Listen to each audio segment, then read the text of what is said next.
And we've got to thank God every minute of every day. It's your guy, One Live Stu, Ryan Stewart, joined by the Heisman runner-up from 1999 to Ron Dane's terrible self, a South Carolina and a Georgia Hall of Famer, an All-American when it comes to Georgia Tech, one of the best quarterbacks to ever do it in the ACC. We are happy to be joined by none other than Joe Hamilton himself in the building. How you feeling, Ham? I feel like the Harbaugh guys, the Harbaugh coaches, when they say, who's got it better than me? Who's got it better than us? Nobody. And I know I'm sounding a little bit selfish right now, Stu, but I don't feel anybody in that position or the position they're in. Yeah. And I don't know everybody's position. They can't have it better than me right now, man. I am doing stupendous. I take one of your words. I'm doing stupendous, my brother. I was driving. Thank y'all for being here. This is In the Huddle with Joe Hamilton. I am One Live Stu, Ryan Stewart. Quick housekeeping reminders before we get into today's show. You can find us here every single Wednesday, and we ask that you like the show. We ask that you subscribe to the show. We ask that you pass the word about the show. There's still a lot of people that don't know we pop up on Wednesdays to do this. If you can't catch us live, log on whenever time allows for you to view and then watch it at your leisure. I also need to remind you that every Monday and Thursday right here on the same platform on YouTube, Stewart Media and Entertainment's platform on YouTube, you can catch the Two Live Stews experience with my brother Doug and I. Today is Wednesday, so tomorrow morning at 7, Doug and I will be here. We also do a show meeting prior to our show at 7.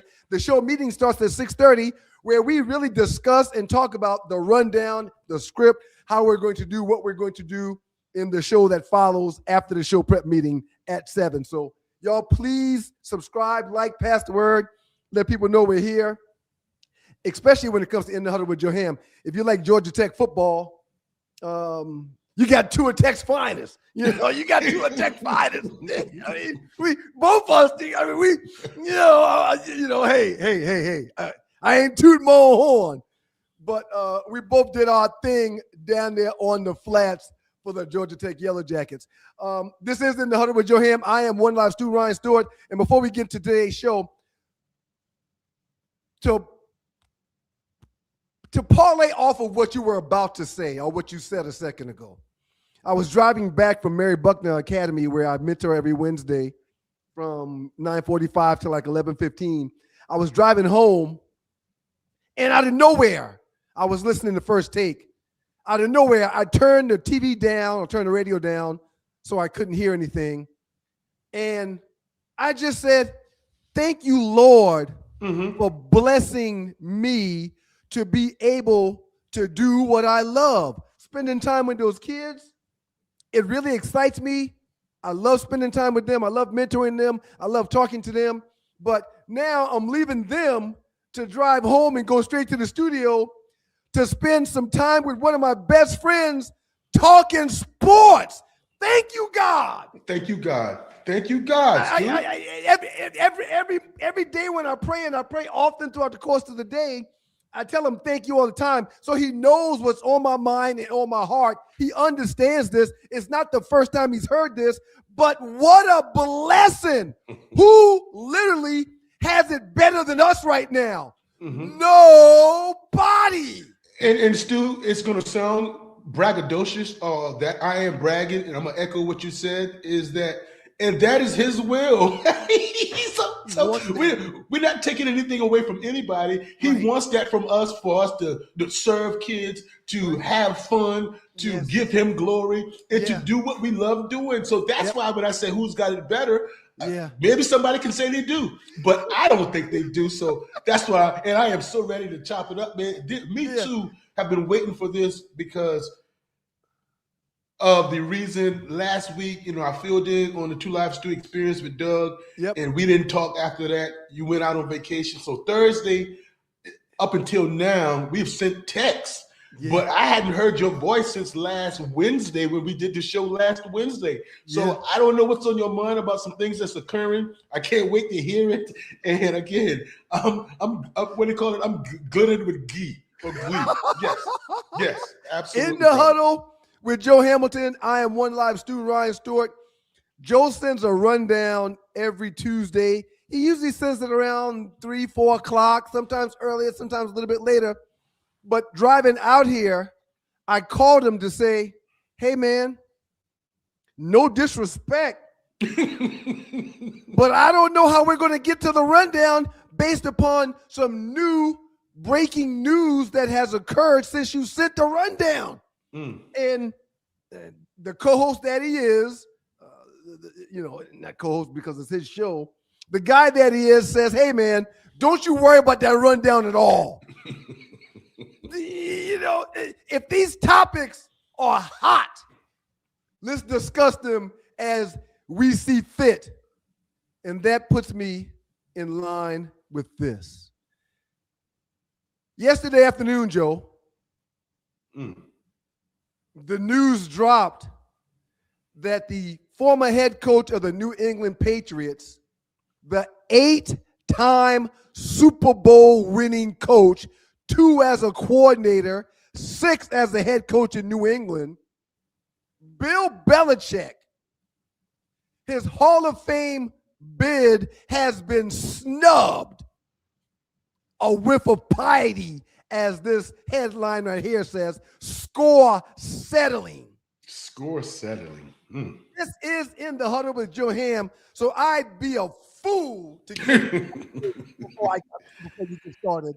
So, Joe, please share your thoughts about what we found out on yesterday with hands down or arguably one of the best football coaches in the history of football ever being snubbed when it comes to being a first ballot Hall of Famer. Well, you limited him a little bit in my eye view or my eyesight because you said football coach, and I would say coach, period. In all platforms, baseball, basketball, hockey, what have you. I mean, he's the best coach or one of the best coaches, period. And because we talk facts, Stu, and we don't want to be wrong. When I first saw it yesterday, I said, I'm not going to text anybody this. Let me check out ESPN. Let me check out CBS. Let me check out Yahoo. Yes. And they were all clicking in and coming in because everybody was taken aback. It was stunned. I still don't have any words for why, but I say this, Stu, this is my initial thought. It's not thoughts, it's a thought. Bill Belichick should never get in. So miss me with everything that you're going to make him wait because of Spygate. You're going to make him wait because of Deflategate. So if you're going to do those type things, then treat him like Barry Bonds and treat him like Roger Clemens. If he did something so egregious that he cannot be in the Hall of Fame, that's a sure shot first ballot Hall of Famer. If you're going to put him down as that, then Bill Belichick, we should never see him in the Hall of Fame. That's my humble opinion, and I'm going to stick by that because I don't believe in any make him wait because the media don't like him, make him wait because how he, had short talks or short conversations with the media or even Deflategate and Spygate. And I would say this, Deflategate and Spygate, that's nothing to gloss over. That was cheating because they got punished for that. The NFL deemed that cheating. With that being said, if that cheating is so egregious that you deem it, whoever did not vote for him, then don't ever vote for him. Don't say we're going to punish you, we're going to slap you on the wrist, and you're not going to have by your name first ballot Hall of Famer. He can be second or third. I'm not buying it. Don't vote for him, Stu. That's my initial opinion. In the Huddle with your boy Joe Ham, I am One Live Stu Ryan Stewart. I hear you and understand wholeheartedly everything you just said, but I disagree. Okay. The reason why I disagree is because Bill Belichick was a dick. to people. Bill Belichick was a dick to the media. Bill Belichick, for decades, refused to answer people's questions directly. And the people that I'm referring to is the media. Let me tell you a quick story. I got cut by Detroit. It was the second time Detroit cut me. And the Philadelphia Eagles flew me in for a workout. The New York Jets flew me in for a workout. I spent about 2 hours with Bill Belichick, one-on-one. Bill Belichick worked me out on the field. It was one of the hardest workouts I'd ever had. Bill Belichick took me into the meeting room after the workout, and after we ate, took me into the meeting room where we looked at film and we talked schemes and football and what would you do here, and I've never heard this safety one, do right, or what did safety do wrong, or tell me what you think about this, and why did we talked ball. I spent 2 hours one-on-one with Bill Belichick. He was a totally different Bill Belichick with the Jets than he was with New England. With New England, the guy was a Class A jerk. Joe, who votes for the people to get into the Hall of Fame?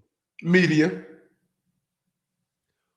Coaches, current and former players, and the media members. Writers, to be exact. And if you don't answer this guy's questions when you ask them, if you belittle people when they ask you questions, if you take shots at people to show them how smart you are or how ignorant they are, they have the last word at the end of the day when it comes down to things like this. Let me make this point. If T.O. can wait a year, if Chris Carter could wait a year, if Pete Rose, as great as he was as a baseball player, can wait an eternity, if Barry Bonds and Roger Clemens can wait an eternity, Bill can't openly cheat and the Patriots be fined for him doing so, and he not have to wait too. Is he better than the others that I just named that had to wait or that may not be in today? Is he better than them? No. But again, why make him wait? What's the big deal? If the big deal is about having first ballot in front of your Hall of Fame or being a first ballot Hall of Fame, and I know that's a big thing because it surprised Bill Belichick when he received the call that he wasn't getting in. It surprised a lot of us that he wasn't getting in. So I'm making my point that the media and who all you called out that he was a dick to, that he, was an a-hole to. And y'all please excuse my French. Continue, Joe. Yes. Or that has nothing to do when you're talking about criteria. They get in that room and they tell you it's all about the football field. Right. So when you saying how he treated the media, I wouldn't say miss me with that, but I'm saying that's on the back burner.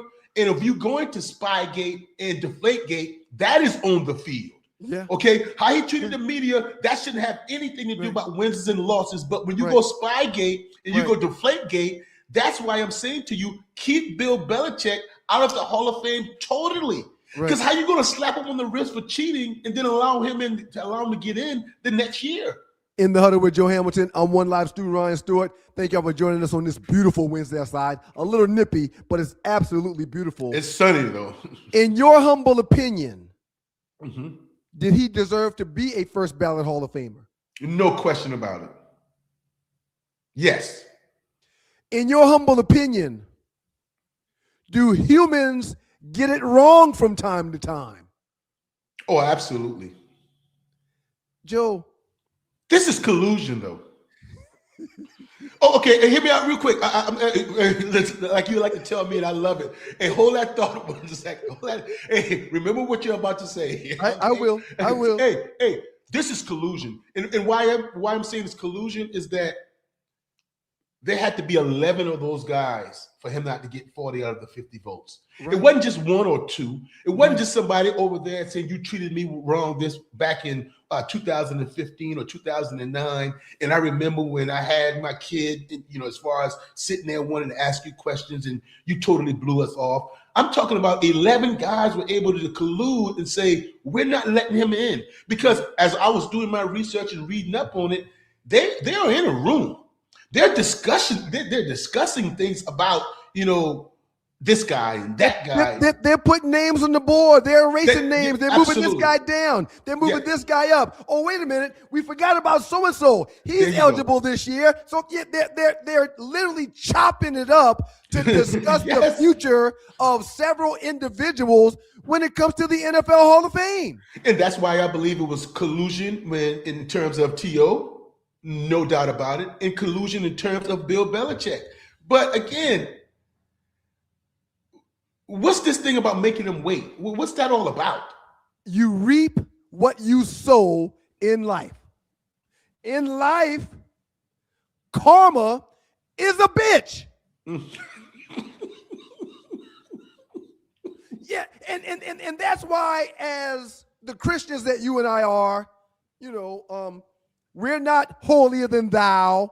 Yep. We are not without sin. We're trying to be better every single day. Today, I think you and I are much better men than we were 20 years ago.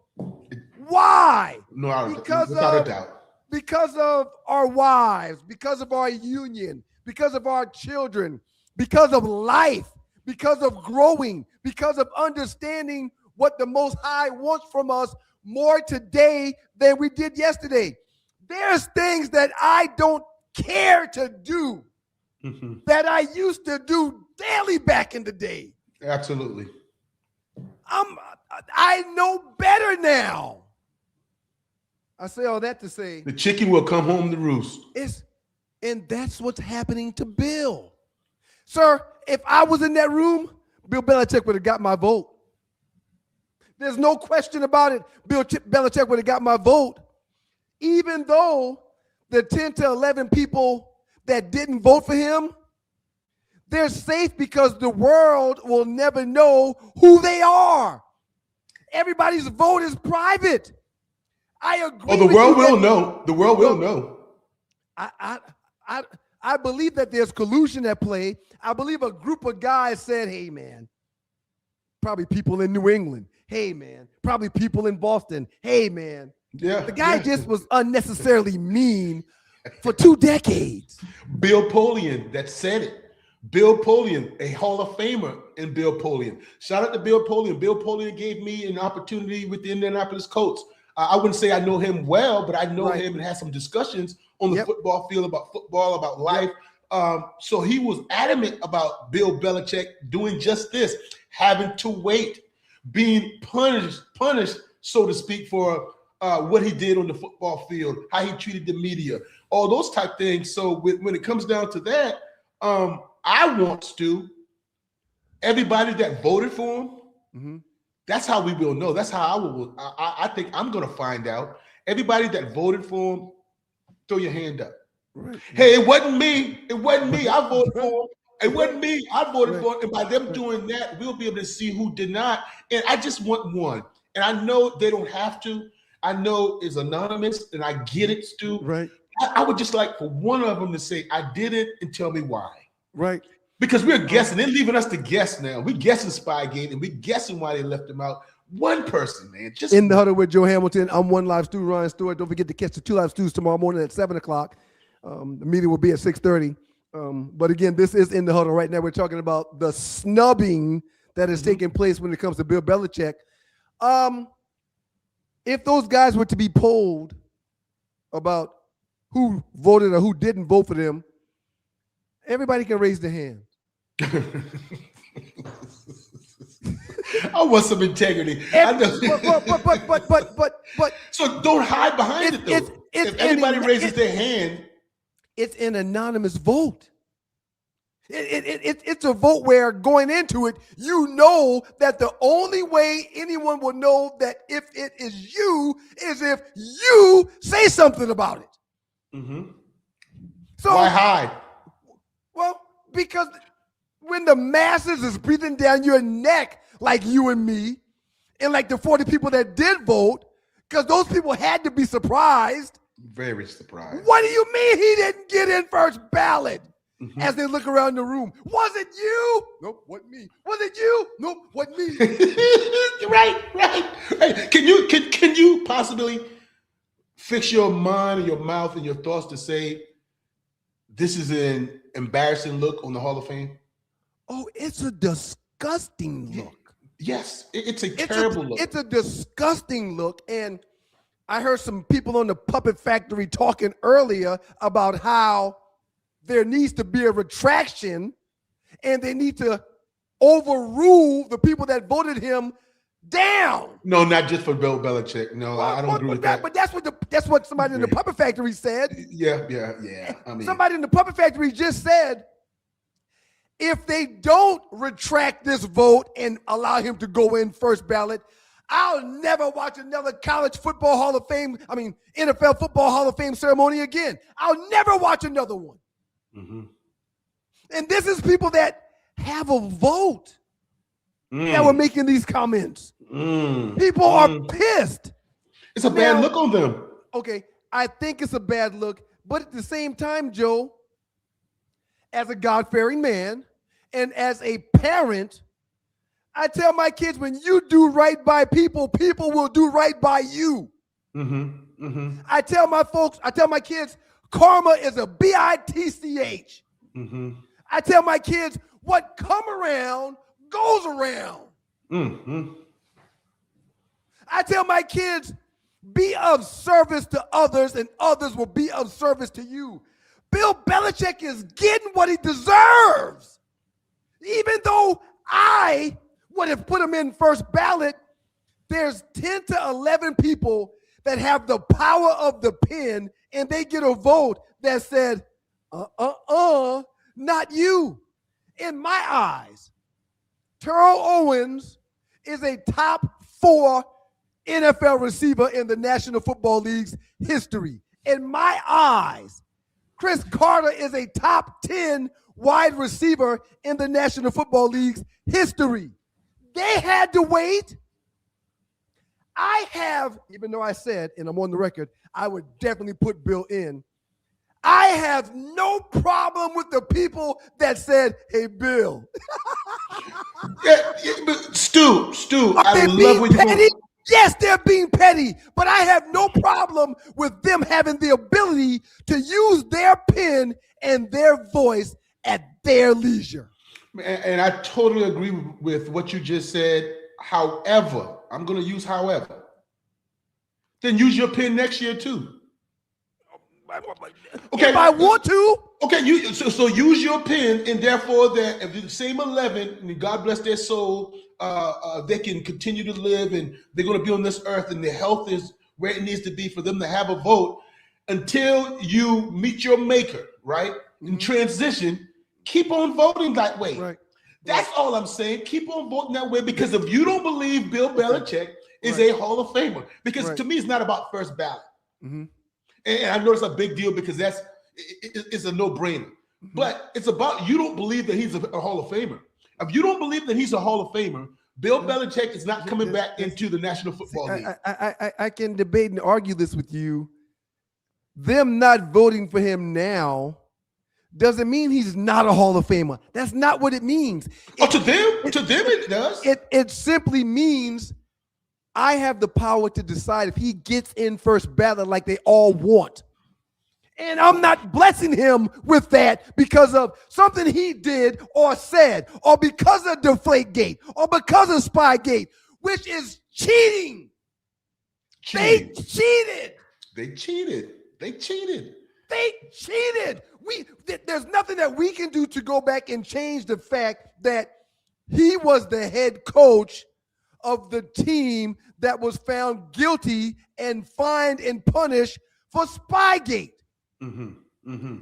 He was the head coach of the team that willingly in ultra cold weather took air out of the damn ball. Mm-hmm. Not the other team's ball, their ball. So their quarterback could get a better grip on it and have more control. Mm-hmm. Can I ask you a question, Joe? You played the quarterback position at all levels. Absolutely. Does it make it easier to throw the ball or handle the ball in cold weather if it's less air in it? Oh, absolutely. Without the shadow of a doubt. And here, let me add to that the only gripe, the only grief, the only setback that Tom Brady has when I talk about him is that he tried to make me look like I was an idiot to what you're talking about with that football. When Tom Brady says to me or says in the media that I don't know the difference in a football that you have thrown a billion times, that what is PSIs, right? It's PSI that he didn't know the difference between 1 or 2 PSI. Right. No. That's like LeBron James and MJ, Michael Jordan, and those guys saying when they dribble right before the tip off and they squeeze it and they hand it back to the refs and they say thumbs up. That's almost like they don't know the perfect size or the perfect feel for a football. So he can miss me with that. He knows the difference. Along the lines of what you just said, I've seen prior to NBA games when the referees bouncing that ball to a couple people, this is the one we're going to use. I've seen guys squeeze it like and pass it back. And what did the ref? The ref discards that ball. Absolutely. Yes, Give me another one. Squeezes that one, dribbles it, and then passes it to said player. Yes. Player squeezes it. Okay, this one's okay. Yes. I've seen that before. Yeah, Tom lied. And since you brought up Tom in the huddle with Joe Hamilton, let's talk about him real quick. And not just about Tom. Let's talk about Robert Kraft also. Robert Kraft is also on this year's ballot to go into the Hall of Fame. You can't do it. You Why can't do not? it. Because again, they're associated with why, unless you're telling me the only reason that Bill Belichick was not voted a first ballot Hall of Famer was because his snorkiness to the media, okay. But when you add Spygate and when you add Deflategate to it, then Robert Kraft is all in it. They're all in the same kitchen. They are all in the same kitchen making the same meal. And listen to this. Tom Brady, the only thing about Tom Brady, which not you, but people are going to try to say to me, Tom is in the media now. They see Tom Brady a little bit different now. And that's true. All those things are true. And Tom was not a prick to the media with his playing career. He answered all their questions. But Tom Brady benefited. I'm sorry I don't have the research now, but I'll do the research for the next show. How many wins did he have or attain? Because of that ball. No, not Deflategate. Okay. Spygate. Spygate. Okay. But I'm talking about Spygate because Spygate was all the way up until you are spying other guys' formation. You are spying other guys' coverages, their signals, calls. So how that is helping out Tom Brady tremendously. Yep. So when you're talking about cheating, you cannot separate any of those guys, Kraft and Brady, from Spygate or Deflategate, in my opinion. The only thing, in my humble opinion, you got on Robert Kraft is him going to the massage parlor. That's all you got on him. That's all you got on him. You can't put Spygate on Robert Kraft. You can't put Deflategate on Robert Kraft. No, sir. So why, Stu?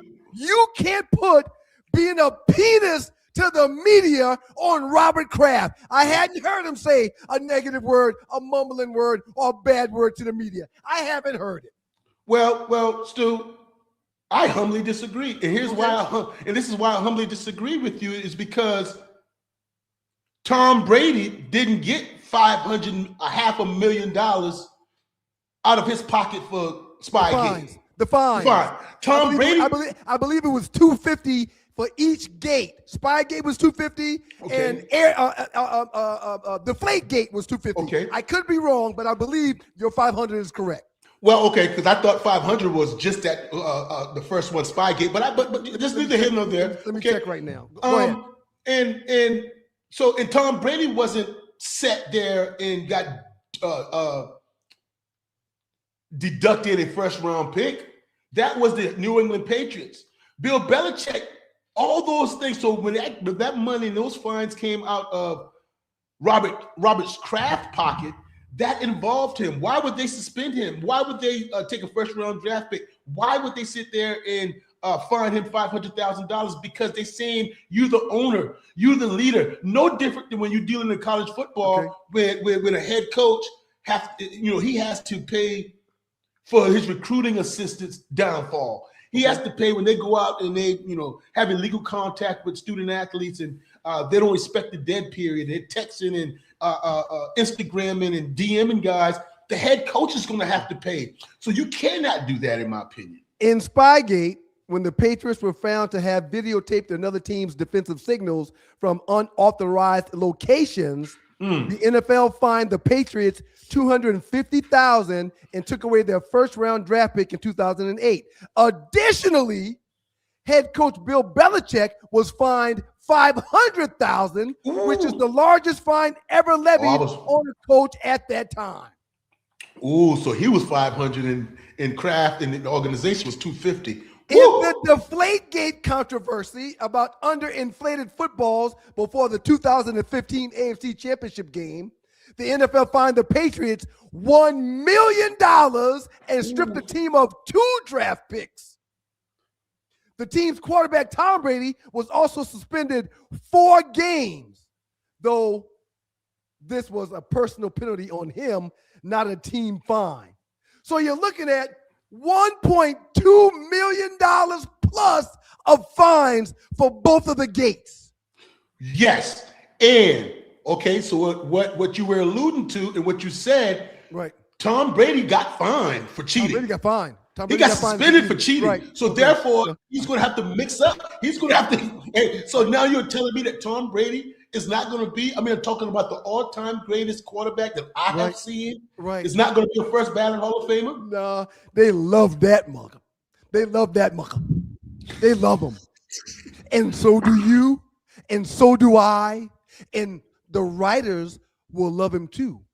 And Tom wasn't a jerk to the media when he was the best quarterback in the league. Tom right now is a member of the media, and I think he does a freaking phenomenal job. I don't think he's Tony Romo on the call, but he's totally different than Tony Romo, and his insight is something that is irreplaceable when it comes to things he talks about during a freaking football game. But because I got Troy Aikman, Tony Romo, Tom Brady. But I might put Romo ahead of Aikman, but okay. I need time to think about it. I don't want to. Don't put me in the record for saying that. I need to think about that. But Joe, Robert Kraft was not in a meeting with Bill Belichick and Tom Brady about taking the air out of that ball. There's no way. Robert Kraft was not in a meeting with Bill Belichick and whoever he talked to about filming signals and signs. In my eyes, there's no way in the world that Bill Belichick called his boss and said, hey, I'm thinking about doing this. No way in the world. That's why Robert Kraft gets in. And the love that the world has for Tom Brady is why he gets in. And if they decide to keep the best quarterback ever out of the first ballot Hall of Fame voting, I would understand, I would get it, and I would be happy with that. But there's no way they're going to do that. There's no way they're going to do that. Not only does he have the complexion for the protection, he's the best to ever do it. Okay, Stu. There's no way for us to get to the bottom of this, and there's no way you can answer this the right way, but I'll say this. As of Monday of this week, you would have said there was no way that Bill Belichick wouldn't have been the first ballot Hall of Famer. It's something that we did not talk about prior to this ruling coming out. It's something that we never discussed. Nope. However, I would have bet my enemy's life on it that he would be a first ballot Hall of Famer. My enemy's life Right.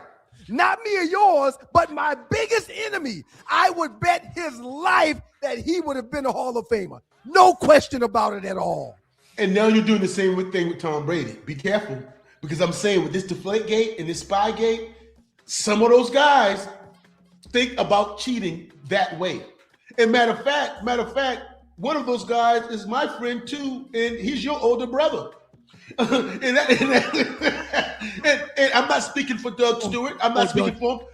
But again, Doug hates everything he hates New England, and the only reason why is because of the Gates. See, exactly. And I feel them. I cannot argue with him about it. I cannot. And if he sits there with his pen and say, I cannot vote for those guys because they cheated, I have to digress. I have to pipe down.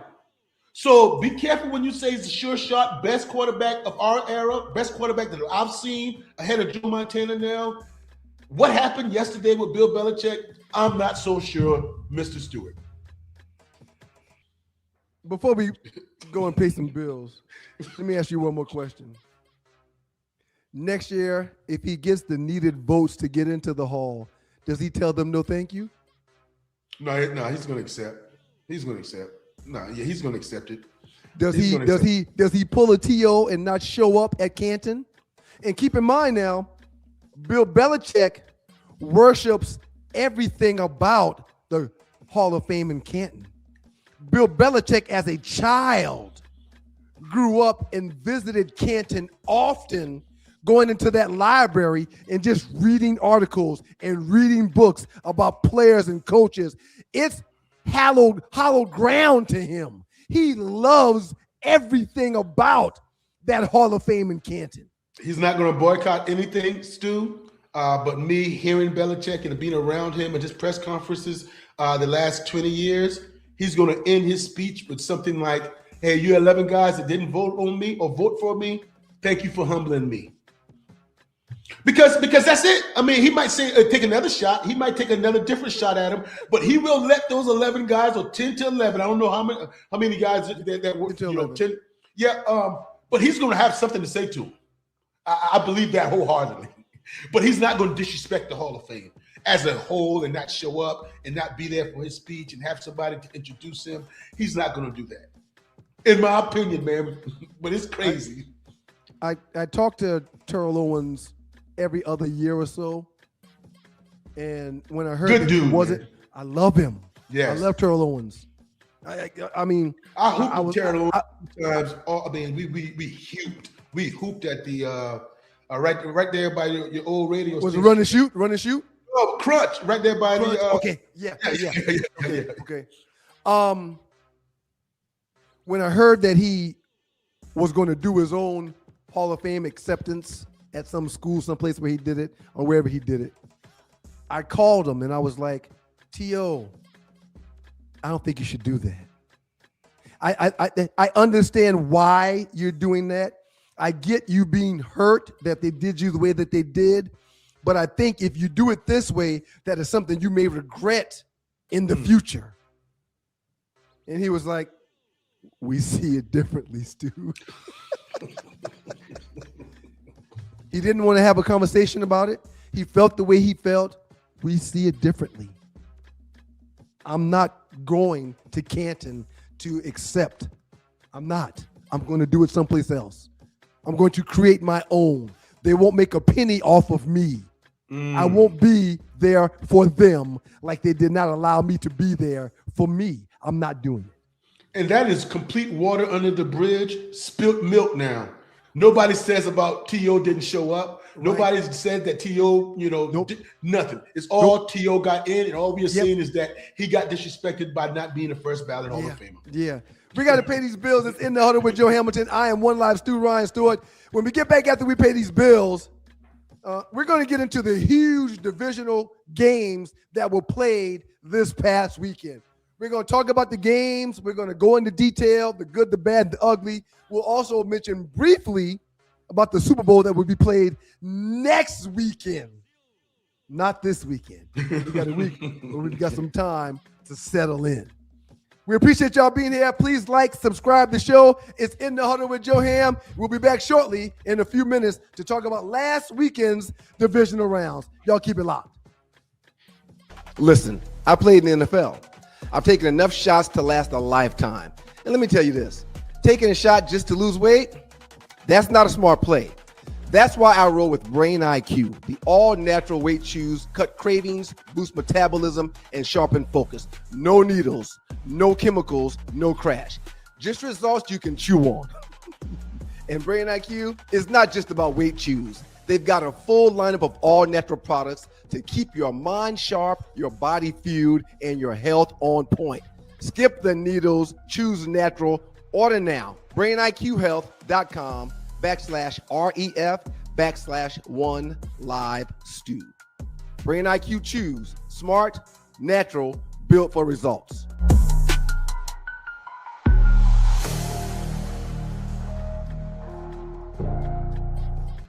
You guys made a choice to be here with us today, and we're so thankful for that. It's been the Huddle with Joe Hamilton. I am One Live Stu Ryan Stewart. Quick reminder that tomorrow at 7 a.m. in the morning, right here on YouTube, on the Stewart Media and Entertainment's platform, the Stews will be together, my brother Doug and I, and we will be doing a 2 live Stews experience. Every Monday and Thursday starting at 7, we're right here. Can't catch it live, catch it at your leisure when time allows. Again, this is In the Huddle with Joe Hamilton. I'm One Live Stu Ryan Stewart, and he is the South Carolina and Georgia Hall of Famer himself, Mr. Joe Hamilton. Really enjoyed that just now, man. Talking about goodness. I thought that it blew my mind when I heard it. I would have never ever imagined that would have taken place. But hey, man, you reap what you sow. And that's just the truth. Always. That's just the truth, man. As we get into the divisional round of the playoffs that took place this past weekend, are you surprised about the two teams that's playing? Let's start there, Joe. Are you surprised at all about the two teams that made it in to this year's Super Bowl, that being the Seattle Seahawks and that being the New England Patriots? Not surprised at all, Stu. Not surprised at all while I was watching the season unfold and how things transpired the entire season. Before the season, I would not have picked these two teams, but I watched, and especially the Seattle Seahawks. How can I be so surprised and they were the number 1 seed? Right. How can I be surprised with the Seattle Seahawks when I think, in my opinion, that they came out of the toughest division in football, being the NFC West? Agreed. Okay, so there is no – and how can I be surprised with the Seattle Seahawks when they were the number 1 scoring defense? Absolutely. I mean, some records. All-time records. And when you're on the other side with the New England Patriots, they were the number 2 seed. All right, they were the number 2 seed, and they won their division, knocking off the Buffalo Bills that I think they had won it maybe 6 straight seasons, maybe 5 or what have you. So they have a quarterback which probably finished second in the MVP race, or he might win it. I don't know. I think Matthew Stafford should win it, or he might be co-MVPs. Who knows? Like they did back in, I think, 1999 with Peyton Manning and Steve McNair. God bless his soul, or rest his soul. So my point I want to say to you, Stu, is wow, Sam Darnold. That's my takeaway. And the games were pretty good games. The games came down to the fourth quarter that we didn't have to turn the television. We didn't have to find something else to do and be distracted because you couldn't miss a down. Yeah. One was inclement weather. The other one was pretty solid weather, the football type weather. Yep. But my goodness, when you look at Sam Darnold and his journey, when you look at Sam Darnold and what he's overcome, he was the reason I picked the Rams. And he's going to be the reason why I'm doing a lot of research now to maybe pick the Patriots. But how many times are he's going to have to prove me wrong before I jump on his bandwagon? How many games are he's going to have to play and shut me up before I say, hey, Sam, you got it. You turned it around. I think I'm going to eventually have to do that. But this matchup is going to be a matchup with 2 top 10 two top 10, the Super Bowl I'm talking about, two top 10 offensive teams and defensive teams. That's to be said. That's a lot to be said about that. Let's dig into the NFC Championship, as you've already mentioned a couple of things. I'll start with Sam Darnold. 346 yards in the air, 3 TDs, and 0 interceptions. 0. And when I tell you this man had total unmitigated control of that ball game last weekend, it was miraculous to see. However, it didn't surprise me at all because I saw him last year in Minnesota and the success that he had in what he did with Justin Jefferson. I saw him last year. I saw him all season this year taking Seattle to the number 1 seed. Sir, yes, Njigba is an incredible player. Yes, he went for 10 catches for 150 plus yards. Yes, he was unstoppable. But he's the one that put the ball only where he could get it all night long. Mm-hmm. Sir, mm-hmm. I was not surprised by Sam Darnold and his play. I was not surprised that he delivered his best performance of his career in the biggest game of his career to date. You Nostradamus. I wasn't surprised at all. Man, so Stu, you Nostradamus. So I have to give you credit for being a genius. Because that was not on display in his career in the postseason. Last year in the first round, he went to bed after having a spectacular regular season. This season, don't you know that in some of those big games against the 49ers, and he came back against the Rams and they went for 2, the 2-point conversion, which was huge.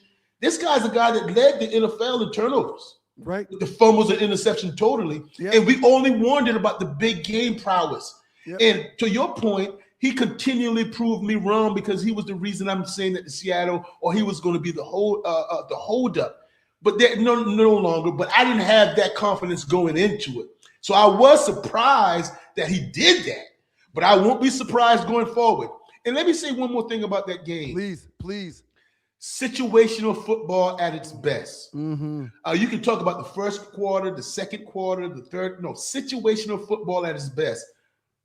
Punt return, muffed for the Rams. You can't do it. And on the next play, wide open Jackson Smith and Jigba. Yes. All right. 3rd and goal inside the 5-yard line, and it happened to be 4th and goal in 2 plays inside the 5-yard line that the Rams had. Situational football, the way they stopped you twice. When you look back at the Seattle Seahawks getting the ball back, and you would know, and I would tell our listeners, it's called a 2-minute drill when the offense has the ball. It is a 4-minute drill. A 4-minute drill when it's a 2-minute drill when the offense has the ball and you want to score. Right. And you're trying to kick a field goal or you're trying to go a touchdown to tie it or go up. It's a 4-minute drill when you're trying to run the clock out. Right. When you don't need any points and you don't want those guys to get the ball back. Right. So when Matthew Stafford and company went for it on 4th down and did not get that 4th down conversion and score a touchdown, they could have gotten the ball back had not Seattle go in that 4-minute drill and not let him touch it again. No. Magnificent. So when you talk about situational football, 3rd down, special teams, 4th down conversion, turnovers, that's going to be all it's going to. That's all it's going to take when it comes down to 2 powerhouse, 2 teams that played each other before. That was the 3rd meeting. It's going to be those small things, and that's what the difference with the Seattle Seahawks win, in my opinion. Stafford threw for 374, 3 TDs, but he had some key errors when it comes. Not him. The team had key errors when it came to special teams and miscues that ultimately cost them. Stafford played good enough to win. But if your team turns the ball over, something that special teams has done for the Rams all season long, if there's one thing that they didn't do well this season, it would be the 3rd of the game we know as special teams. It's just as important as offense and defense.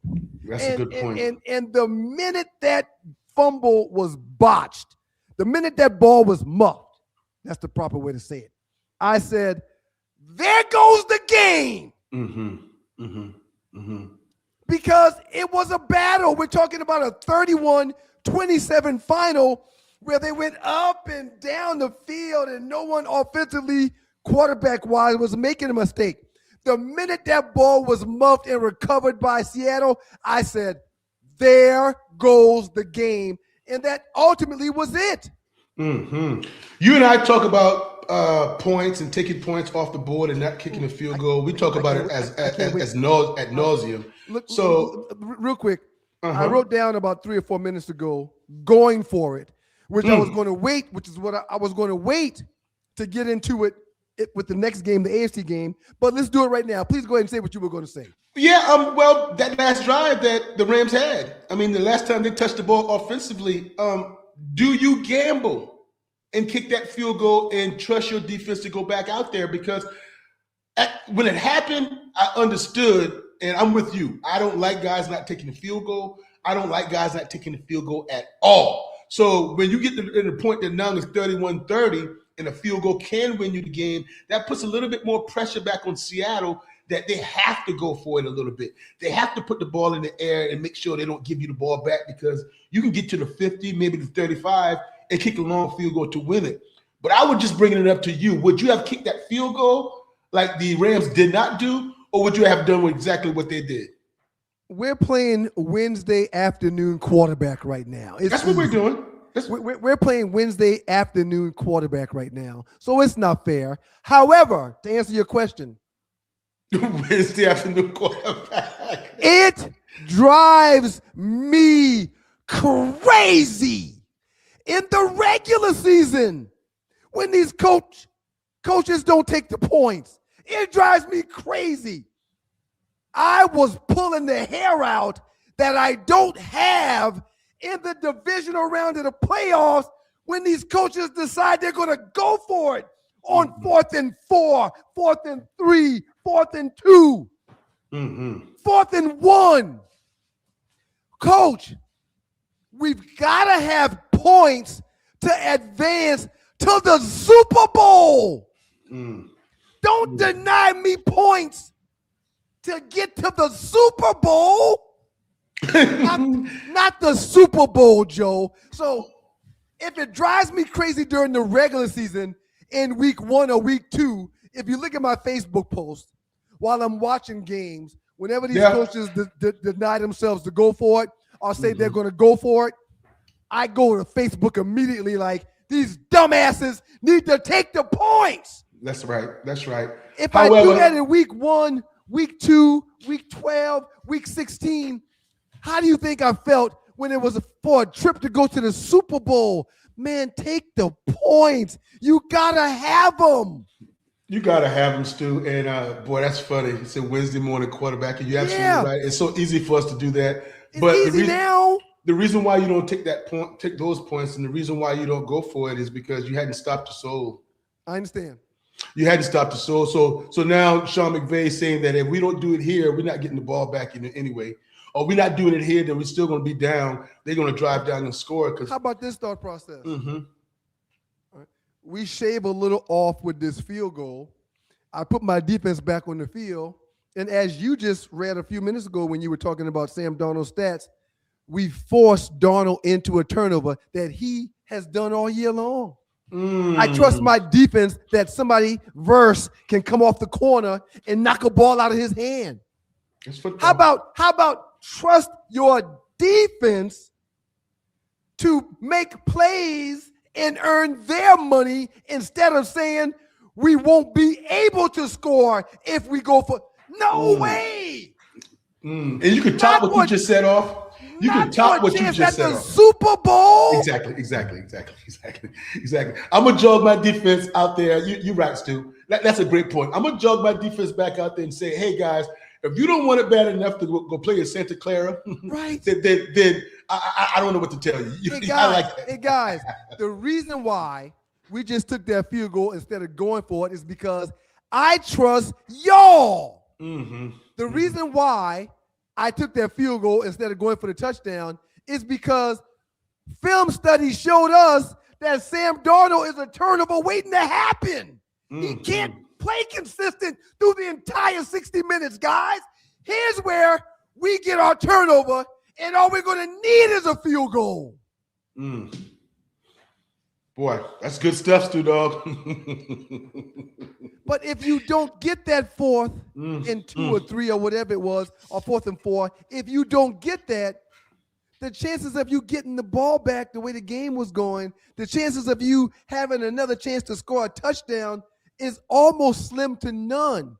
The minute Matthew Stafford threw that ball and the pass was incomplete, the cameras went to Sean McVay, and he had his face buried in the chart. I started screaming, "Don't bury your head in the chart now!" But it's in essence, too late. But in essence, Stu, you did put your defense on the field. Backed up at that. I mean, they started that drive. Seattle started that drive inside the 5-yard line. Everybody sunk their heads. Yeah, they did. Everybody. Because that's the best. That's our best unit out there. That's our best unit. I was watching everyone leave the field, and Stafford had a light jog, but the look on his face was like, "God damn it, I just let it go." And everybody was covered. Somehow everybody was covered, and they had a spy on him. They had a robber in the middle of the field. The linebacker was watching him. The new word now, Stu, and you're going to hear it a lot in the Super Bowl because both of these teams like to do it, is simulated pressure. Simulated pressure. That was when I was playing. I mean, maybe you guys. I mean, especially on the defensive side, you want to show one look and get in another look. We call it disguising. But now it's simulated pressure that we're going to mug the A gap. We're going to mug everything, and then all of a sudden they're going to drop out. They confuse not Matthew Stafford, but they confused the play call that Sean McVay thought was going to be open. That's it. I mean, a little cat and mouse. Yep. A little cat and mouse. In the huddle with Joe Hamilton, I'm One Live Stu Ryan Stewart. Let's jump into the AFC Championship here briefly before we pay some bills and come back on the other side with one more topic. The AFC Championship was a battle at Mile High. Very low-scoring game. Final score 10-7. Drake May. Drake didn't do a damn thing. The Patriots were forced to be very patient in the snow, but his statistics were some of the worst you're going to see from any quarterback in any game ever in the history of football. However, they still found a way to win because they trusted their defense. They still found a way to win because Sean Payton, who has told the world now he wished he would not have gone for a 4th down in the first half. In the first half. He's wishing he would have taken the field goal instead of going for a touchdown or going for the first down at the time. He wished he would have taken the field goal instead of going for it in the first half. They played another 35, 40 minutes of football in the second half to lose a game for him to come back and say, "Man, I sure wish I wouldn't have done that." Right. And again, when he would have or should have kicked that field goal, it wasn't inclement weather. The snow hadn't arrived yet. Right. That wind, that 20-mile-per-hour wind wasn't as high yet, okay? And Stu, that was to go up 10-0. That was to go up 10-0, man. That was to go up 10. That changes the entire game if they go up 10-0. The only touchdown drive that the New England Patriots had was 12 yards. The only drive on that little botch by Jarrett Stidham that he should not have made. He was trying to be a hero. He didn't respect that his defense was playing lights out in inclement weather. So at that point, it's again situational football. Situational football. And then New England, although Drake May was not perfect or did not play, he wasn't the reason why they won, but he did not have any turnovers. In the 4-minute situation, it was his number they called to seal it. It was his number that they called to say, "Hey, you guys are not getting the ball back, Denver Broncos." At the end of the day, I thought with Bo Nix being out, the best team won. The best team won because the Patriots, I just didn't see any way that you could possibly get it done. The Broncos with Jarrett Stidham, although Sean Payton, they were right there. Yeah, again, they were right there, but the 2 turnovers were turnovers with a guy not playing much football. Agreed. Yeah, I mean, and I wouldn't say Agreed. not playing football, but it was, especially when he was trying to get sacked and throw it away. He was holding the ball quite a long time, like you're not going to get hit. And that reminds me of a guy practicing, running the scout team, knowing he has a red jersey on and hadn't been tackled in a long, long time. And when those bullets start flying and you still think you got time back there to bake a cake, no, you don't. So that is the only way that I feel that Denver could have won, is take the ball out of his hand.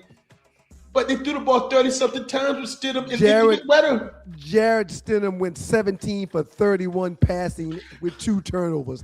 How dare Sean Payton allow Jared Stidham to throw that ball 31 times in inclement weather, in snow, in a guy that hadn't played in 2 years? How dare Sean Payton do what he did to Jared Stidham? Doesn't make any sense, man. Doesn't make any sense. And no, he got the audacity now, Stu, to fire Joe Lombardi.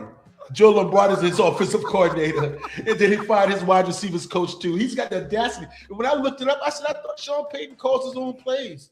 So, I mean, I know he does a game plan and does all the meetings during the week, and he just making sure those guys are having his script ready for the game. But you're pointing fingers, Sean Payton. You're pointing fingers, man. You're the man. This was one of the lowest scoring conference title wins in NFL history, and it emphasized the old adage that defense wins championships. 2 outstanding defenses battled in inclement weather, and the only reason why one team came up short is because a coach decided to go for a 4th and 1 instead of taking a field goal early, which would have put him up 10-0. B, a coach decided to let a backup quarterback in the biggest game of the team's season throw the ball 31 times in inclement weather. Sean Payton, hands down a Super Bowl winning coach, is the reason why the Denver Broncos aren't playing football next weekend. It was Sean Payton. Yes, sir. Without a shadow of a doubt. Yes. We're going to pay some bills and come back on the other side and get into a little bit of what we talking about next? Oh, primetime Deion Sanders. I'm going to try to read some emails and get to some messages. Joe and I will do the best that we can, and I'm trying not to lie to y'all. I'm going to try to keep it 100 and get to some of those messages. But up next, Deion is literally switching up the game. And Joe and I will talk about if we're pro or anti what primetime is doing. It's In the Huddle with Joe Hamilton. I'm One Live student Ryan Stewart. Y'all keep it locked right here. Listen, I played in the NFL. I've taken enough shots to last a lifetime. And let me tell you this, taking a shot just to lose weight, that's not a smart play. That's why I roll with Brain IQ, the all-natural weight chews, cut cravings, boost metabolism, and sharpen focus. No needles, no chemicals, no crash. Just results you can chew on. And Brain IQ is not just about weight chews. They've got a full lineup of all-natural products to keep your mind sharp, your body fueled, and your health on point. Skip the needles, choose natural.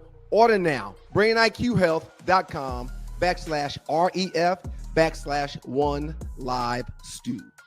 Brain IQ Chews. Smart, natural, built for results.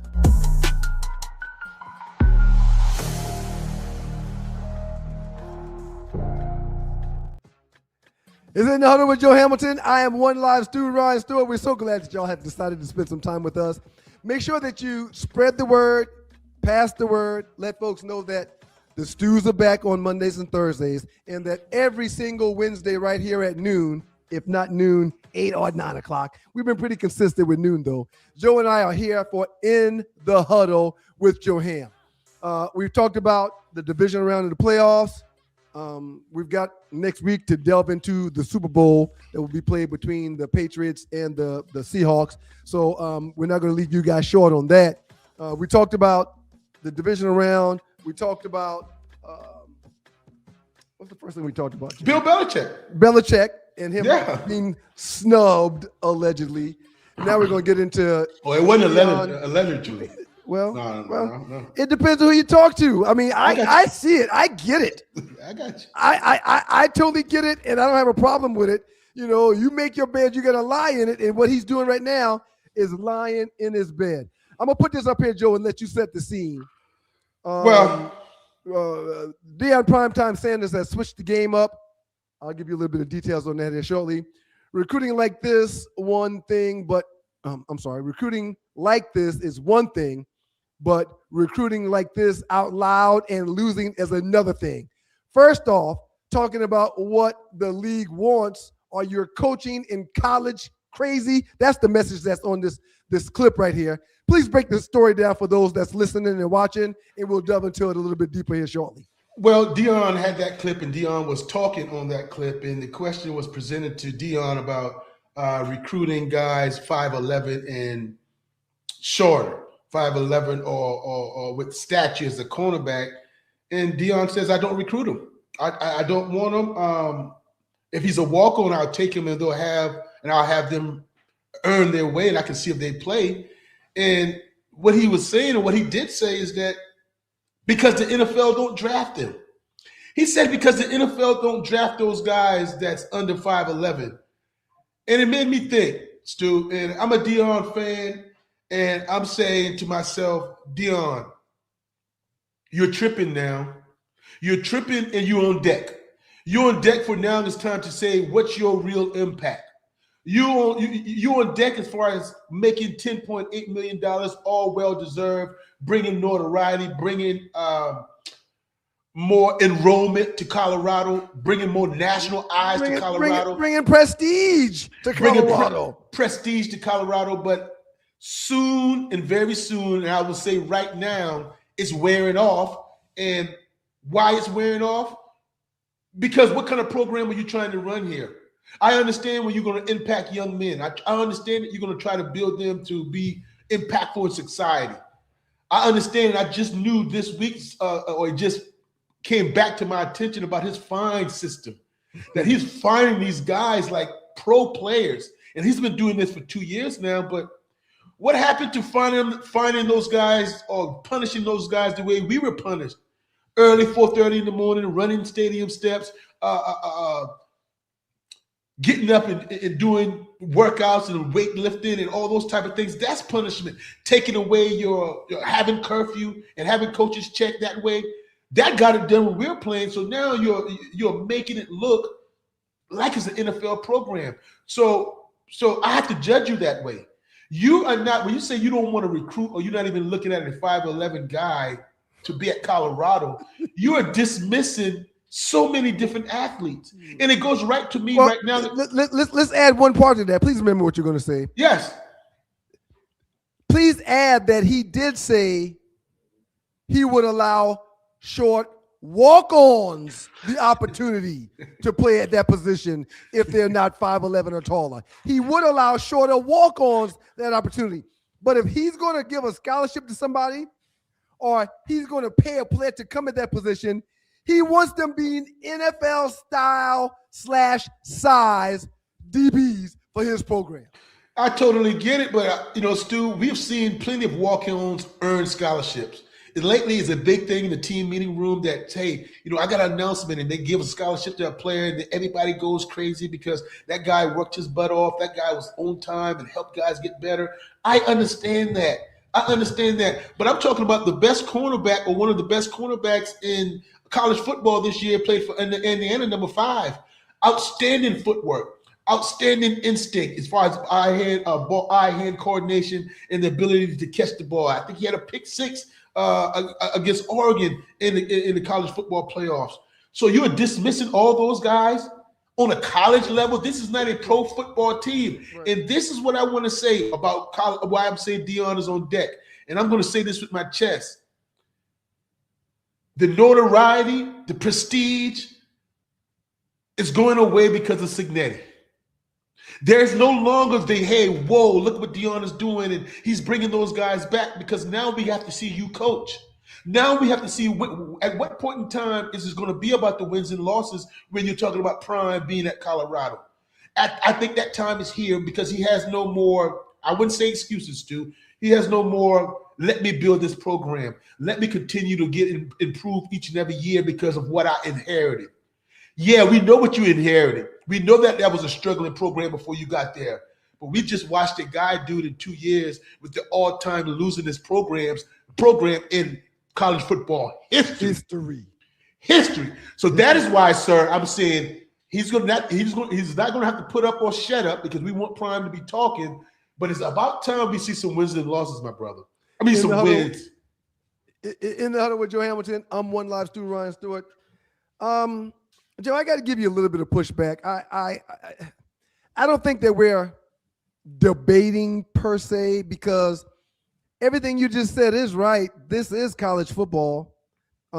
These players should be given the opportunity to be successful and or fail. These players probably shouldn't be getting fined like they're in the National Football League, because they're not. They're in college. However, I don't have a problem with him getting fined if he's doing it that way. Prime's got that prestige. The face of college football has changed, and it ain't got nothing to do with Prime. Can you imagine how some 17, 18, and 19-year-olds that's now making $6, $7 million for 1 year of college football, how they probably are coming to a few meetings late, how they probably are not showing up to practices on time, how they probably, come to the plane or to the bus to take them to the plane, and they don't have on their suit and tie because, what's he going to do to me? Right. When we were in college, coaches would literally run our pee-pees in the dirt. In the dirt. For making dress code violations, for coming to practice late, for not showing up at a practice, for missing a meeting, for coming to a meeting late. The entire defense of meeting room would be punished for one player. Can you imagine what these coaches are dealing with now when you've got a player that's making $5 million in a season and he's not even 20 years old? They can't tell these kids nothing. How do you get that player to understand? Take what he's there for. They're not there for education no more. They're not there to be at a prestigious university anymore. They're not there because it's their favorite school. They're there because the majority of them are hired guns. Hired guns. So I'm going to make you do right by me and this program by taking your money. That's what matters. Woo. You know what, Stu? That is really good, brother. Really good. And I want to add on to it a little bit, because I have no problem with the fines because they're getting money. And I did some research on it as far as, is that legal? Can he do that? Where's the money going? And my research tells me that I'm even more in favor of the fines because it goes into the team kitty.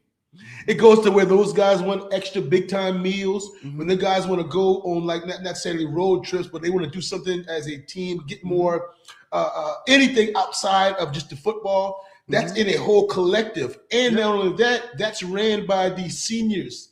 That's ran by the bunch of guys that's chosen by the peers. That's chosen. You know how it goes when you pick captains. That's not by the coaches or by your peers. So that captain is going to hold people accountable. So for the people that say it is illegal to do it because these guys are not employees, he's not taking their money and running with it. He's not taking those guys' money and putting it in his pocket. He's putting that money in a bowl for the team.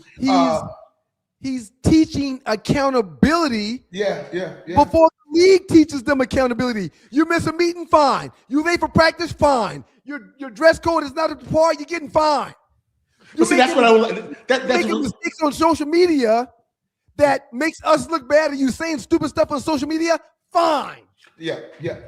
Yes. But I got a little drawback when he's doing that before they get to the league. Too much of what Prime is saying is preparing them for the league. Everything is league. Everything is not about the league. I'll give you an example of what we talk about. And and this will hit you really, real hard. All right. When you talk about under 5'11", and I'm not recruiting them, no scholarship.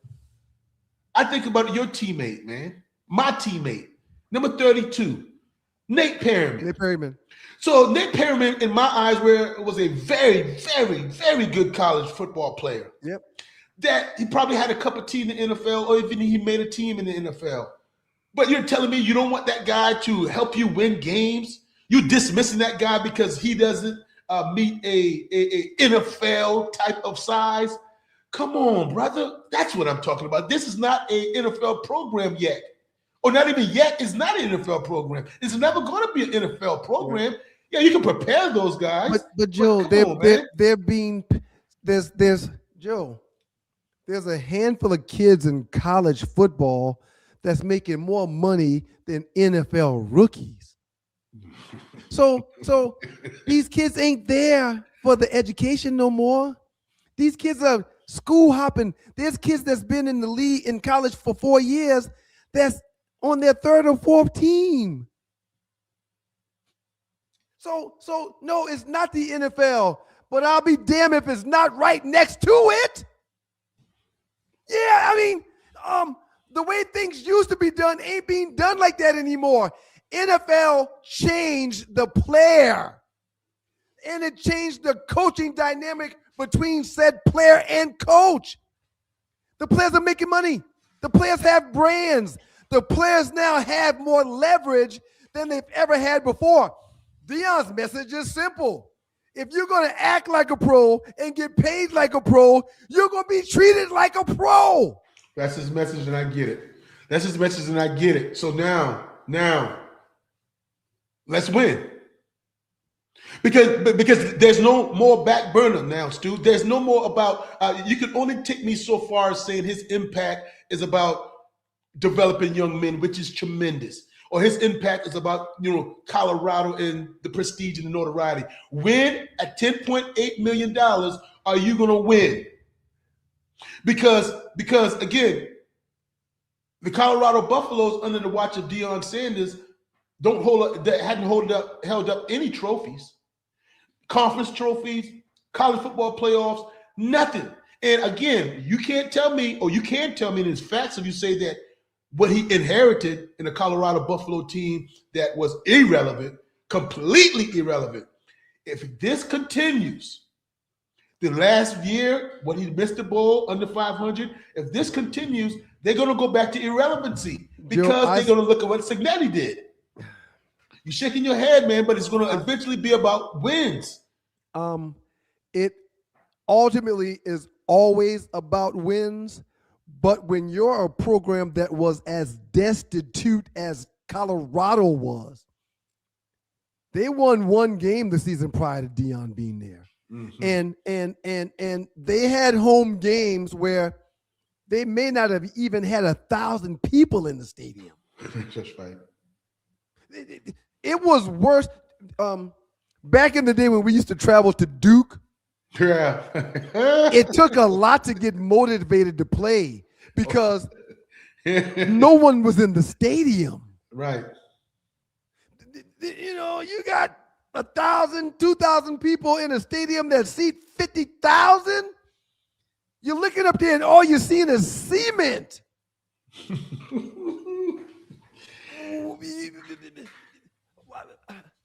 You watch the games on TV and you could hear the players talking about calls and checks. Clear as day. Facts. So now, you mentioned it a second ago, enrollment in Colorado is up.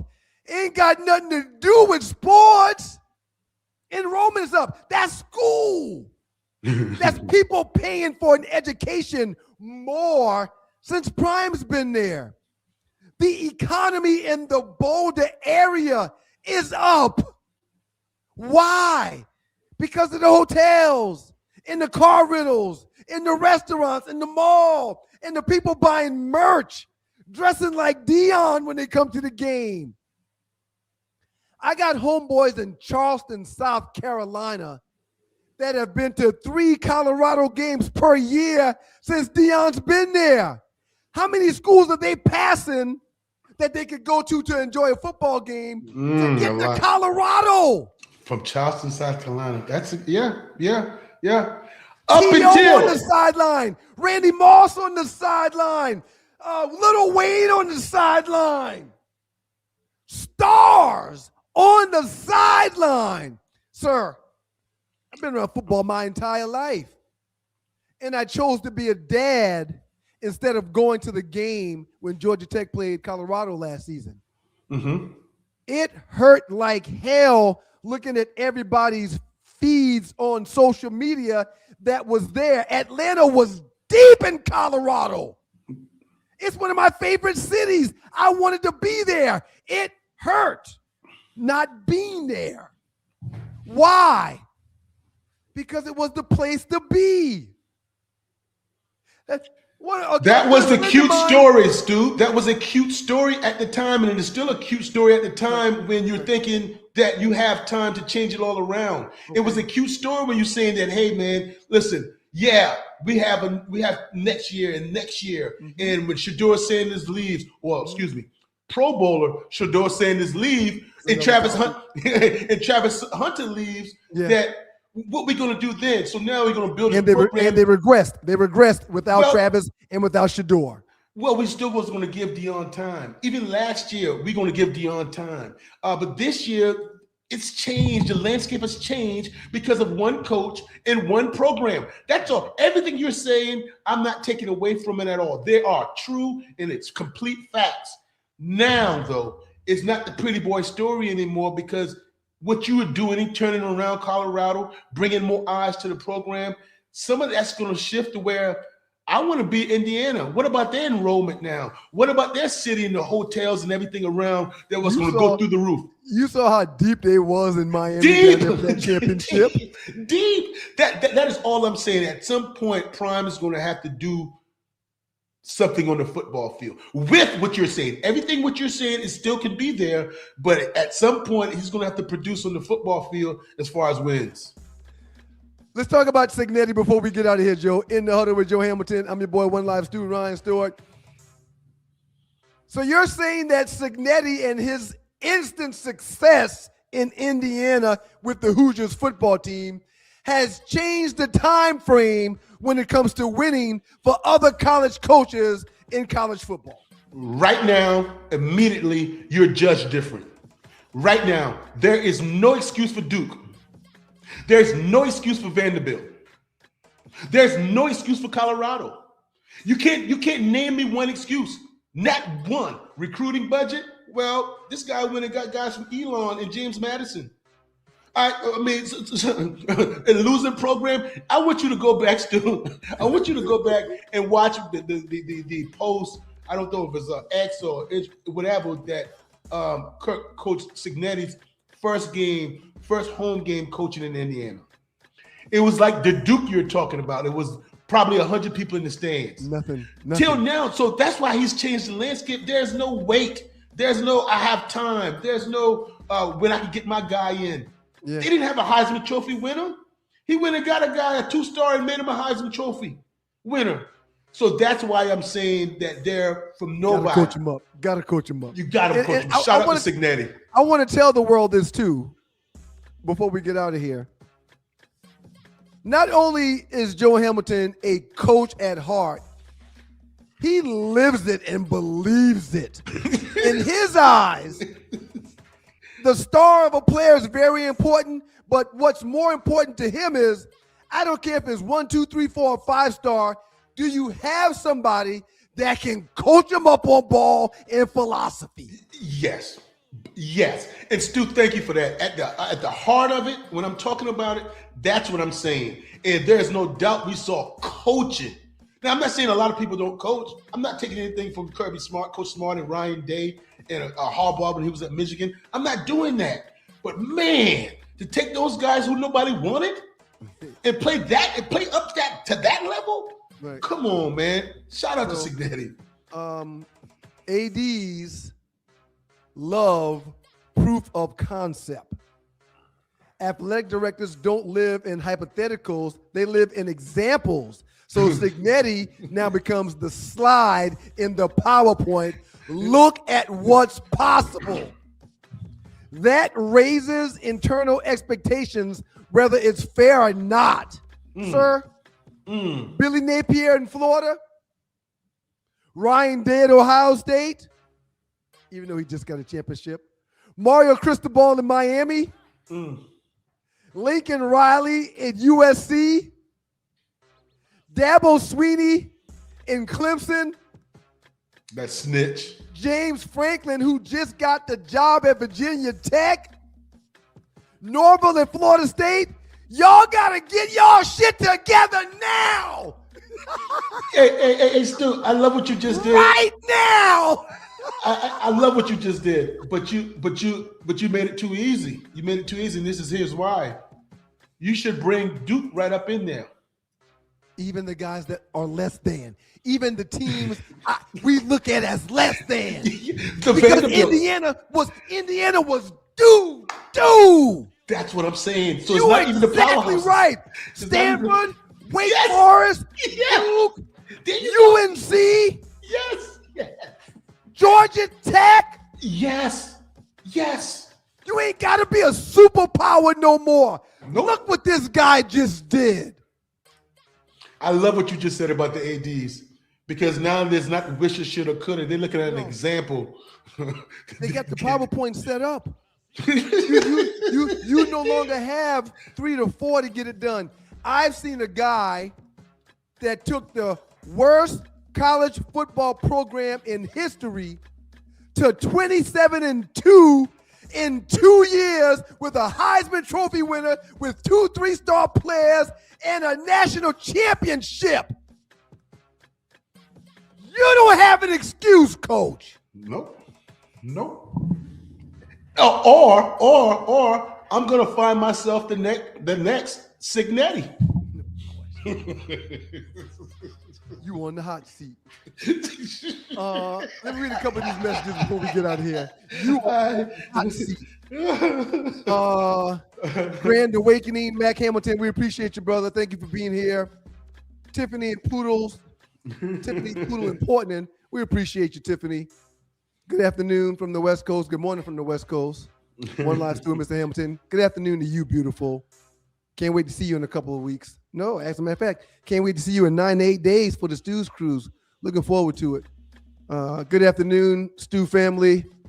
Marvin Childs. What up, Stu Nation and Joe? Dang, I miss you guys. Pause. WTF is my Steelers doing? Thank you for that, Marvin Childs. Your thoughts on the new head coach of the Pittsburgh Steelers? Your former head coach of the Dallas Cowboys. Yeah, I think they should move on from Aaron Rodgers, even if he wants to come back, because that's going to hold the whole entire organization back another year. You can't start over with a 62-year-old Mike McCarthy, but you're going to have to rebuild. You're going to have to try to get Will Howard, the draftee from the Ohio State Buckeyes. You're going to have to try to get him ready. I think having Aaron Rodgers back on the team is fool's gold if you're trying to hold up a title. But I like McCarthy. I like the hire. Sir, I'm glad you said that. The Steelers are known for the unknown when it comes to coaches. But I like we don't have time to figure it out right now. I like I'm going to go with a proven winner. I like you got a coach that has coached and cut his teeth in Green Bay, left Green Bay and went to Dallas. So yeah, when it comes to notable programs, notoriety of football teams and organizations that know football, you got a guy that's been to 2 of the best in the league, now a third. Historic franchises.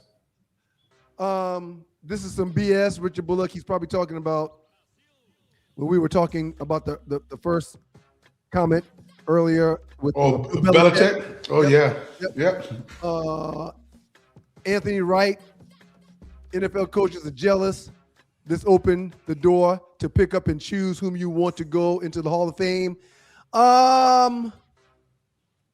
The writers have the pen, and they've always had the ability to pick and choose. Mm-hmm. I don't think this is about the coaches. They know better. Yeah. They know better. Jimmy Johnson came out and said that, I mean, come on. Right. They know what coaching looks like, and they know what's done on the football field. Come on. So Brady, no first ballot then? Yeah. I think if Brady doesn't go in on the first ballot, he's part of the same cheating scandal that his coach was.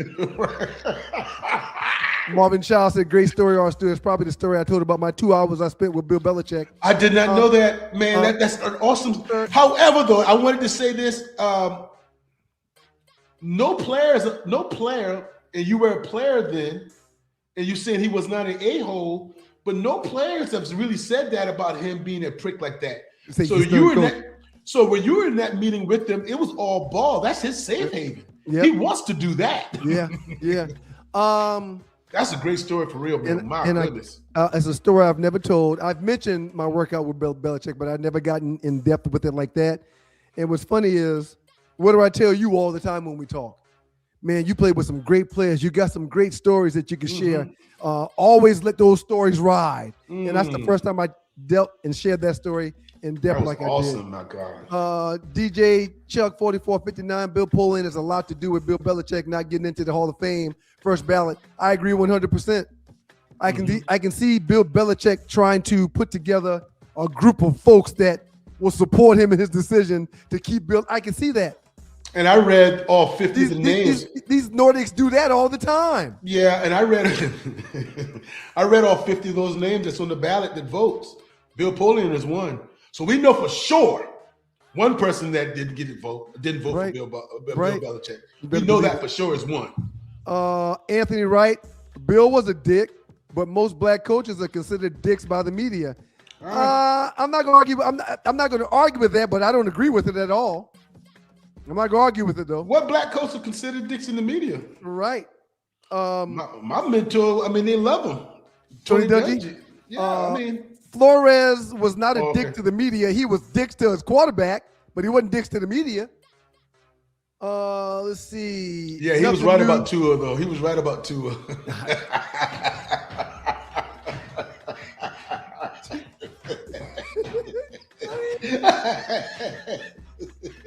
Show me where he lied. Oh, my God. Anthony Wright again, nothing new to minorities. Bill should go in immediately.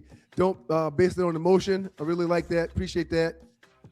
Good afternoon to two great Rambling Wreck. We appreciate you, Country Dirt Road. Thank you for being here, player. Really appreciate you. Let's see. Deflategate, Spygate. Great Marvin Childs. We appreciate you, Marvin. Louis Twall said with Satan. I don't know what W Satan means, but we appreciate you being here. RC Minnesota. Hang in there, RC Minnesota, if you're in Minnesota. Yeah. He was just saying what's up to us. Hang in there, Minnesota. Golly, it's stuff on y'all right now. Goodness. And that reminds me, Joe, be careful in these streets. Man. Don't let these cats make you a statistic. Be willing to give yourself up to get home. And I can have a smart mouth from time to time, and I don't like being bullied or pushed around. And yeah. And see, this one, Stu, Go ahead. How do I put it? This is a chance for me to really say that this is a society problem now. Mm-hmm. This is not one of those black and white and this killing off and all that. Yeah. This is a come on now. Now we really can galvanize the troops now. Now we really should be pulling together. What is dividing in this situation in Minneapolis, in Minnesota? Right. Nothing should be pulling us this way. Yep.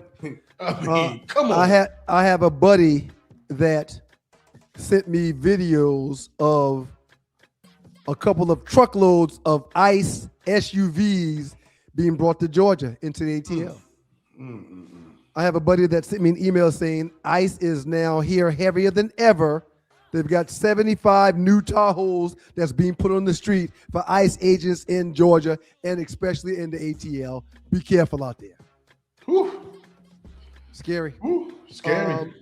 The great Marvin Childs. They say MJ is a dick. First ballot Hall of Fame. Yeah, MJ's been known to allegedly slap and kick and punch teammates. First ballot. Yeah. Charles Barkley said he's not a role model. No. Another one from RC in Minnesota. I've said for years, Hall of Fame players and coaches should all get a vote. I agree with that. I agree with that as well. That's a good point. Yeah, I agree with that. Brian Hill. I don't know if this is RB Hill from Georgia Tech, but if it is UB Hill at Georgia Tech, it's in D.C. Shouts out to you, bruh. Hey, PNP, your Blazers are way better than I thought they'd be. Okay. Blazers are balling right now.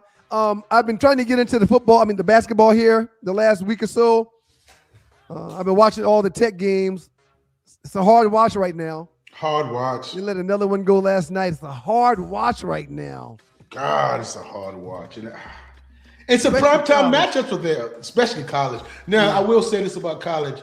The top five, the top five draft picks are going to be all freshmen. They are balling. Yeah. From the guy in North Carolina, from DeBonsta in BYU, the guy over there in Kansas, they are balling. So if you're in the top five, I don't know if you want to tank, and as a player, you never want to tank. I know it's not coming from the players, but if your owner says, man, sit down this today, just know he has a reason for saying it. In reference to our Hall of Fame conversation, RC, you remember when Deion Sanders said it should be an upper room for certain coaches and players getting into the Hall of Fame? Do you agree with that? No. Should it be the Hall of Great? No. Then the Hall of Fame? Or should it continue to be just the Hall of Fame where there's some really, really good but not great that get in there? Just one, Stu, because it's going to do us good just to talk, sports talk, but we're going to have arguments about that. It goes back to the Super Bowl ring or Super Bowl rings. What room can you go in? Well, if you only have one, you can't get into a room with Joe Montana and Tom Brady. Right. And that's just understood. We're not taking you away from you. Right. But you can't go. Y'all can't go where these guys can go. Right. They got one of those all access passes. You have a pass that has a color on it. Right. RC Minnesota, dare we say the cynical, grudge-holding voters were consistent in their cynicism towards Belichick? Yes. Yeah. Reap what you sow. Read a couple more. It's very interesting that Sam Darnold is the first quarterback to reach the Super Bowl from the 2018 draft class that had Lamar Jackson, Baker Mayfield, Josh Allen, and Josh Rosen in it. Your thoughts on that, Joe? Excellent point. Who career would you want if he finished the drill? At this point, you remember Cam Newton a month or two back last year was talking about he would rather have an MVP in his MVP season than being a Super Bowl champion. And I disagreed with it. Some people agreed with them, and that's neither here nor there. If Sam Darnold was to pull this off and be Super Bowl MVP, now I'm not talking about just tagging along like Trent Dilfer or tagging along like Brad Johnson when I played with him with the Bucks. I'm talking about Super Bowl MVP. Would you rather Josh Allen career than his? Because I'm not going to say Lamar Jackson. This is the reason why I'm not going to say Lamar Jackson, because he's a two-time MVP. This is a good one, Joe. He's a two-time MVP. So would you rather his career than Baker Mayfield, who was the number one overall pick? I've always said, give me that trophy, brother. Yeah. And you're a player that was blessed to get a Super Bowl ring. Yeah. So you know the feeling, and you still say, "Yeah, I'll pass on that MVP. Let me get that ring." And I will say this too, Stu. With that being said, my career and that Super Bowl is a little bit different because I might go with that MVP because that means that I would have played. You know what I mean? So that's the difference in my career as far as that MVP and Super Bowl trophy. If I was the winner MVP, that meant that means you was on the field. Yes, exactly. And you balled. Exactly. When it comes to those quarterbacks, I'm gonna rank them right now. At 4, I'm putting Josh Allen. I think he's had the least hardship to deal with in the National Football League compared to the others. At 3, I'm putting Baker Mayfield, number 1 overall pick. He was instantly expected to save a broken franchise, play through injuries. At 2, I'm putting Lamar Jackson. Entire league question if he should even be a quarterback. People wanted him to transfer to receiver the day he got there. We just talked about that guy who did that. Right. Bill Polian. The Hall of Fame Bill Polian wanted to say, hey, yeah. Right. I'm not even going to let him be a quarterback. Right. And last but not least, at number 1, it's got to go to Sam Darnold now because of what he's done. The last 2 years he's had has been phenomenal. Phenomenal. The last 2 years he's had. And we'll get into it next week in depth. But there's no doubt in my mind he gets this Super Bowl victory. There's no doubt in my mind. If he don't turn that ball over and he managed the game like he did last week, he didn't manage the game. He had an outstanding game. He was the reason. Touchdowns. He's the reason. So, yeah, if he plays anything like he did last weekend, there's no doubt in my mind with that defense that they have that they're not only going to win, they're going to bust New England's behind. New England got a really good defense. I know this is hypothetical a little bit, Stu. But, dude, how this list changes if he doesn't bring it home. Where do you put him if he does not bring it home? Well, he's still got to be up there because he's the only one to get to a Super Bowl. Oh, that's a good point. He's still got to be up there. The others hadn't gotten there. But they don't have any trophy. But still, he wouldn't have a trophy, though. Those other got MVPs. Hey, man. Dorsey Levens and I talk about it all the time. He played in multiple Super Bowls. As a player, what else do you want? Right. I mean, to say you're one of the last teams standing. That's how I feel, man. That's how I feel. Yes. Everybody in the world is watching you on Super Bowl Sunday. There's only 106 players a year that are blessed to be able to say that. There's thousands of players. There's only 106. If you want to add the 14 practice squad players, yeah, please do, because they're probably on the sideline too. But there's only 106 that say, I played football on Super Bowl Sunday. And that's what I'm saying. And playing the ultimate team sport.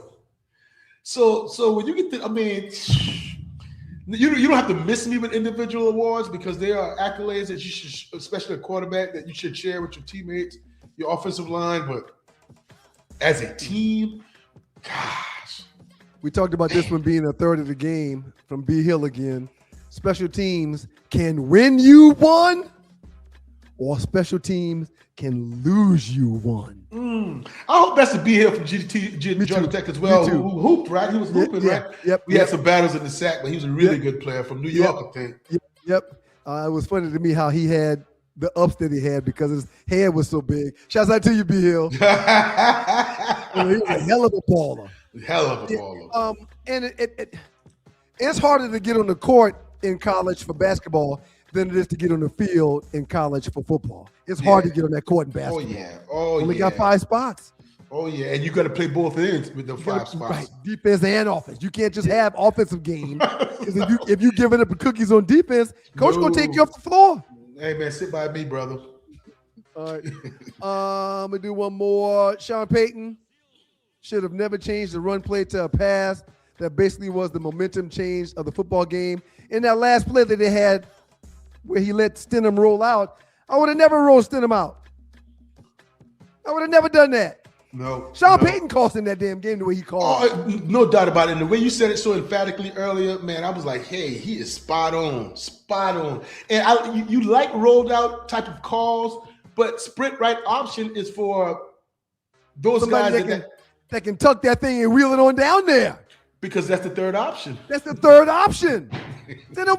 he wasn't the third option. No, sir. He didn't come out from behind the center. He didn't come out from his position. Like the coaches always told me, sprint to the sideline like a bat out of hell. And then make them stop the run first. Clarence Stu 42. Appreciate you, Clarence. Who would have thought that 10 points was enough to win an AFC championship game? Not me. Not me. Not from the genius Sean Payton calling the plays. No. No. Everybody in the chat room, thank y'all for your participation in today's show. Y'all get an A+. We can't thank y'all enough for being here. We really appreciate y'all rocking with us. Joe Ham, outstanding job on your behalf today, man. Fantastic. There were no field goals again this week, man. We scored and we went for two. We scored and we went for two, man. That was good stuff. We got that 4th and 1 all day long, man. My goodness, man. God is good all the time, and all the time God is good. If you don't know him, you need to find him and show him love. That's all he's showing you. Nothing but love. Quick reminder, like, subscribe to the show, pass the word about the show. Make sure people know that we're here every Wednesday at 12. If not at 12, somewhere around 8 or 9. Also, make sure you pass the word about the 2 Live Stews, the gift that keeps giving. Mondays and Thursdays at 7 o'clock. So tomorrow morning at 7, we'll be right here during the pre-show meeting at 6:30. Thank y'all for being here. Y'all be careful in those streets. I look forward to breaking it down with Doug tomorrow morning and spending time with y'all again. Peace. Peace. Outstanding job, Joe. Appreciate you. Yes, sir. Yeah, man.